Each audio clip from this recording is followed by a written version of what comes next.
Okay guys, so J Motors TV, yan, welcome sa isa na namang yugto ng ating napadaan serye. So meron tayong nadaanan dito, mukhang kabababa lang ng truck nitong mga unit na to.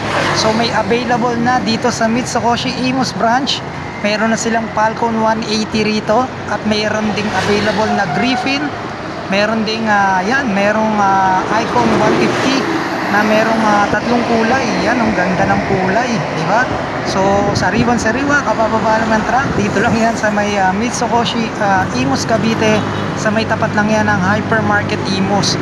So pwede na kayong makipag-coordinate sa kanila. Pwede nyo nang kontakin yung kanilang Facebook page para malaman yung information na mga available na unit na to. So yun guys, nadaanan lang naman natin to, no? Papasok tayo ng trabaho. Okay, so God bless you all. Ride safe sa inyo lahat.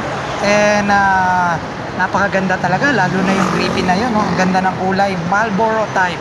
Okay, so God bless you all. Ride safe ulit and peace out, J Motors TV.